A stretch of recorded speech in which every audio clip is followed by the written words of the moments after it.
9 మంది చనిపోయారు. తిరుగుతున్నా, వాళ్ళని కూడా మళ్ళా కలుస్తా, వాళ్ళందరినీ చేరదీస్తా, వాళ్ళందరిలో కూడా భరోసా నింపుతానా. ఇలా భయపడే వ్యక్తి కాదన్నా. ఇంత పెద్ద సమాజం. అరే శ్రీరామచంద్రుడికే అరణ్యవాసం తప్పలే. సీతమ్మ మీద అపవాదాలు వేస్తే సీతమ్మని అడుగు పంపి ఇవాళ రాముల వారు అరణ్యవాసం చేసి ఇవాళ తప్పుడు కాదని నిరూపించుకొని ఆదర్శ రాముడు, అందాల రాముడు, అందరి రాముడు, మనందరి రాముడు లెక్క మనకు ఆదర్శ రాముడు అనే వ్యక్తి మన శ్రీరామచంద్రుడు అన్న. నా భుజం మీద కాశ్యాపు జెండా ఉంది, నా శిరస్సు మీద అమ్మవారి ఆశీస్సులు ఉన్నాయన్న. ఇక్కడ భయపడే ప్రసక్తి లేనా. రే ఆంజనేయ స్వామికి నిప్పు పెడితే అదే నిప్పుపై లంకను మొత్తం ఎట్లా దానం చేసిందో ఇలా బండి సంజయ్ని గెలికిరి వాళ్ళ మీరు పెట్టిన నిప్పు ఒక ఆంజనేయ స్వామిలాగా ఈ దళారుల వ్యవస్థను, ఈ అక్రమార్క వ్యవస్థను, ఈ కుటుంబ వ్యవస్థను, ఈ అవినీతి వ్యవస్థను పక్కా దగ్ధం చేస్తా, దహనం చేస్తా. ఇదే కాషాపు జెండా పడతా తెలంగాణ మొత్తం చుట్టుమిట్టి ఈ రోజు ఎవరైతే కుట్రలు చేస్తుండో, ఎవరైతే కుతంత్రాలు చేస్తుండో, ఎవరైతే నా కుటుంబాన్ని బజార్లో వరేసిండో, ఎవరైతే నా కార్యకర్తల లోపల ఆవేదన రగిలించిండో, నా పార్టీని ఇబ్బంది పెట్టిండో, నా కార్యకర్తలను ఇబ్బంది పెట్టిండో, ఏ ఒక్క వ్యక్తిని కూడా విడిచిపెట్టే ప్రసక్తి లేదన్నా. తప్పకుండా అదే జోస్తోని ఈరోజు హిందూ ఏకతాయాత్ర ఇంత ఘనంగా నిర్వహిస్తున్నామన్నా. హ్యాట్సాఫ్ మీ అందరికీ. మీరు అందరూ అనుకున్నారన్న బండి సంజయ్ బాధపడుతుండు. బండి సంజయ్ బాధపడన్నా, నేను బాధలు పడ్డోనే అన్న, నేను బాధలు భరించినన్నా. ఏ రోజు నా జీవితంలో ఎంజాయ్ చేయలేను. నేను ఏదైతే జెండా పట్టినో అప్పటి నుంచి నేను పడ్డాయన్ని కూడా కష్టాలే అన్నా, నేను పడ్డంత కూడా బాధలే అన్నా, నేను పడ్డంత కూడా ఇబ్బందులే అన్నా. కానీ ఏ రోజు మీకు బాధలు చెప్పుకోలే అన్నా. ఈ సమాజమే నా కుటుంబం భావిస్తున్న తరంలో నా కుటుంబం మీద రాలేసి నా కుటుంబాన్ని బజార్ పాలు చేస్తే తప్పు నాదన్నా. మీ అందరికి క్షమాపణలు నేను చెప్తున్నాను. ఎందుకంటే నా కొడుకు టైం ఇవ్వలే, నా కొడుకుతోనే మాట్లాడలే. మీరే తమ్ముళ్ళు అనుకున్నా, మీరే కొడుకులు అనుకున్నా. పొరపాటు చేసింది నేనన్నా. నా కొడుకు టైం ఇవ్వకపోవడం పొరపాటు నేను చేసినన్నా. నేనే నాకు తప్పు చేసింది. నేను క్షమాపణలు చెప్తున్నాను మీ అందరికీ. కానీ తప్పు ఇవ్వకుండా బయటకు వస్తానని నా కొడుకు నాకు మాట ఇచ్చిందన్న.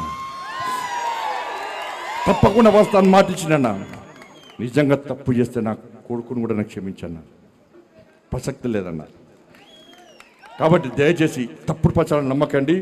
మన జోష్ దక్కించుకోవాలన్న. భయపడేవాడు, బాధపడేవాడు హిందూ కాదన్న. అందరికీ అబండాలు వచ్చినాయన్న, అందరి మీద అపవాదులు చేసిరన్న, మన కుటుంబాల మీద అపవాదులు చేసిరన్న. కానీ భయపడి ఇంట్లో కూర్చుంటే రాక్షసులు ఇంకా రాక్షసులు అవుతారు. ఇలా రాముల వారసులమైన మనమందరం ఇంట్లో కూర్చుంటే ఇబ్బంది వస్తాయన్న. మనంతా రాముడు వారసులమన్నా. రాక్షసి సంతతి మనం సవాల్ చేస్తుందన్న. మీరా మేమా అని చెప్పి ఆ రాక్షసి సంతతి సవాల్ చేస్తే మనం యుద్ధం చేద్దామా, ఇలా అన్ని మూసుకొని ఇంట్లో కూర్చుందామా? ఒక్కసారి హిందూ సమాజం ఆలోచించాలి. అలా హిందూ సమాజం జాగృతం కాకుంటే, హిందువులందరూ ఇంట్లో కూర్చుంటే, ఇలా బెంగాల్లో అనేక మంది నా కార్యకర్తలు, ఈ ధర్మం కోసం పనిచేసే కార్యకర్తలు, కాసేపు జెండా పట్టుకునే కార్యకర్తలు, హిందూ సమాజం కోసం పనిచేసే కార్యకర్తలను బంగ్లాదేశ్ నుంచి వచ్చి హతమార్చిన విషయాన్ని ఇలా హిందూ సమాజం మర్చిపోద్దన్నా. కేరళలో హతమార్చారు, తమిళనాడులో హతమార్చారు. ఈ తెలంగాణ రాష్ట్రంలో దేవాలయం మీద దాడులు జరుగుతున్నాయి, హిందూ సమాజం మీద దాడులు జరుగుతుంటే ఒక వర్గం ఓట్ల కోసం, ఒక వర్గం కోసం రాజకీయ పార్టీలు తాపత్రయపడుతుంటే ఒక హిందూగా మీరు గెలిపించిన మీ నాయకునిగా, మీ ప్రజాప్రతినిధిగా ఏ ధర్మం కోసం, ఏ సనాతన ధర్మాన్ని కాపాడడం కోసం, హిందూ ధర్మ పరిరక్షణ కోసం నన్ను గెలిపించారో దానికి మాత్రమే కట్టుబడి ఉన్నదప్ప వేరే ఉద్దేశం కాదన్న విషయాన్ని గుర్తుంచుకొని దానిలో భాగంగానే ఇలా హనుమంతుని వారసులుగా, శ్రీరాముని వారసులుగా హనుమాన్ జయంతిని స్ఫూర్తిగా తీసుకొని ఈ కరీంనగర్ గడ్డ మీద ఉత్సాహంగా, ఉల్లాసంగా, ఆవేశంతో, ఆలోచనతో జై శ్రీరామని గర్జిస్తూ, భారత్ మాతకి జై అని గాంధిస్తూ, రామ లక్ష్మణ జానకిల ఆశీర్వాదంతో ఈ హిందూ ఏకతా యాత్రను ప్రతి సంవత్సరం నిర్వహిస్తున్నా. దానికి తరలి వచ్చిన మీ అందరికీ, ప్రతి ఒక్కరికి ఎండగొట్టినా ఇంత చేసిన కథలో మీ అందరు కూడా సాములు రెండు ఇలా జెండా చేతిలో జెండా పట్టుకొని హనుమాన్ మాల ధరించి కింద కాళ్ళకు చెప్పులు లేకుండా ఎండలో ఎండుతూ ఇవాళ కాళ్ళకు ముళ్ళు గుచ్చినా రాళ్ళు గుచ్చినా కాళ్ళు కాలినా జై శ్రీరామ్ అంటూ మాలాధరణ ధరించినటువంటి స్వాములందరూ కూడా ఇలా కొండగట్టకు యాత్ర పోతున్నా. నేను ఆ స్వామివారి వేడుకుంటున్నా, ఎవరైతే దీక్ష తీసుకున్నారో వాళ్ళు వాళ్ళ కుటుంబాలు నిండు నూనెలు ఆయురారోగ్యాలతో ఉండాలి. ఏ సంకల్పం తీసుకొని ఏ కష్టాలున్నాయో ఏ ఇబ్బందులున్నాయో ఆ ఇబ్బందులను స్వామివారికి వేడుకొని వాళ్ళ మాలధరణ ధరించారో ఆ ఇబ్బందులను తొలగిపోవాలని చెప్పి ఆ స్వామివారి ఆశీర్వాదాలు వాళ్ళందరికీ ఉండాలని చెప్పి ఇలా వేడుకు అదే స్ఫూర్తనా. వాళ్ళ జై శ్రీరామ్ అనే నినాదం ఏదో పైసలు రాలుతాయా కడుపు నింపుతుందా అని చెప్పి దానికోసం కాదన్న జై శ్రీరామ్. ఇలా గొంతు లోపటి నుంచి పుట్టుకొచ్చినటువంటి స్వరం జై శ్రీరామ్ నినాదం. ఇది కేవలం హిందువులకు మాత్రమే దక్కిన వరం జై శ్రీరామ్ నినాదం అన్న విషయాన్ని ఒక్కసారి గుర్తుంచుకోండి. ఆ జై శ్రీరామే ప్రతి హిందూ యువకుల లోపల ఆవేశం రగిలిస్తుంది, ఆలోచన కల్పిస్తుంది, ఉత్సాహాన్ని నింపుతుంది.